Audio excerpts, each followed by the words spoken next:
Thank you for checking out Gear Up DJ. Today we're going to talk about the Harbinger 2115.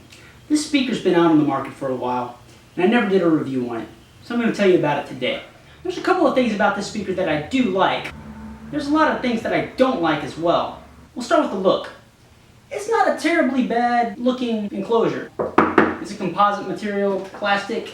It scratches easily. The grill is actually pretty good. No dents in the grill. There's handles on both sides and the top. I like that a lot. Let's turn the thing around and look at what's on the back. Now on the back of the speaker, you're going to see your inputs and your output. So we have an aux in, mic in line, and a mic input, and stereo. And we have a line out as well, so you can daisy chain. Your aux control is going to be controlled by the master. Okay, there's no other control for that. You do have your EQ, your master EQ there. Just going to be a low and high band EQ. And then you have your gain control for input 1 and input 2. The knobs here are cheap and flimsy. They don't feel very sturdy. And then you also have your line or mic input select, which will adjust your dB. I like the functionality of the back, so you have a lot of inputs for this price range of speaker. $250 for this guy. It's not a bad price point. We have our IEC cable in here for power, and then your power on, power off. Let's spin it back around. So, what applications do I like this speaker in? So, if you want to use it as a monitor, perfect. If you want to use for band or for a DJ, that's great. A house PA system, and when I say house, I mean your home. I think that's a great idea. I don't think this is a professional speaker. And when I say professional, this is not something you should be gigging with. Now, as an experiment, I did take a pair of these speakers out when I first acquired them. I took them out on a gig. This gig, it was a wedding with about 100 people, but there was essentially no dancing. They wanted classical music, then like some Frank Sinatra. That was it, okay? And then announcements. So basically, background music, right? So that's essentially all they were used for, and I didn't like them.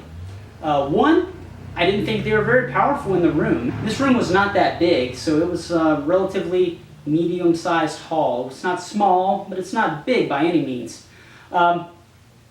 And so, in size comparison, just because some of you may have, you know, what's big, what's little. So this room was about, we'll say, 60 by 60.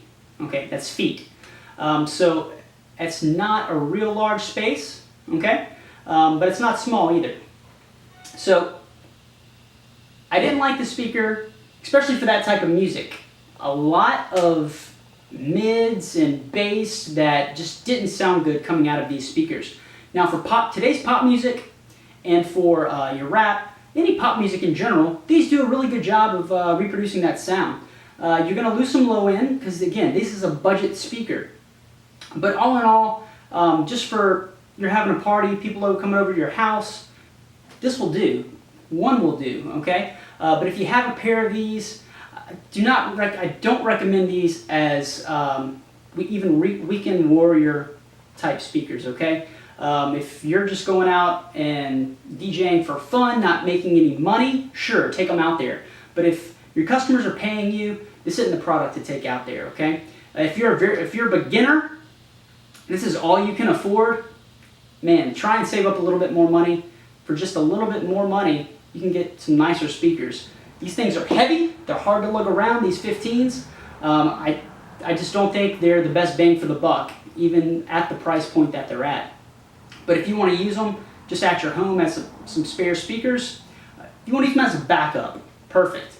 I personally use them now. I haven't sold them off. I use them as monitors at my house. So I have an electronic drum kit that I use, and that's what I use these for. If I have guys come over and want to jam, this is my PA at my house. So these are marketed at 600 watts.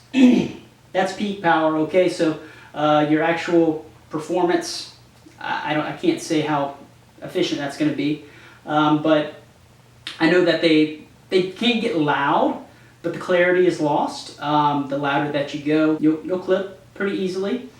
So just, if you're gonna use them, if you're gonna buy these, or if you already have them, use them in the right application, okay? These should not be your go-to speakers.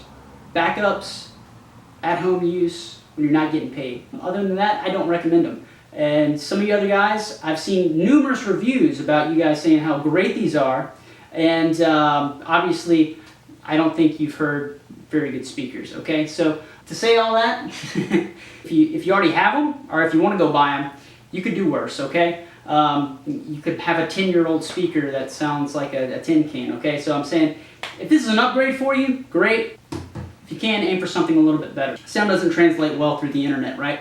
So I'm not going to play anything for you, but if you want to hear something, let me know. I'll plug them up for you.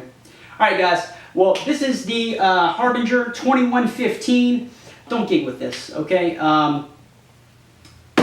Leave this at home, unless it's your absolute backup. Thanks for watching, guys. Hope you enjoyed the video. Like and share. Gear up, baby.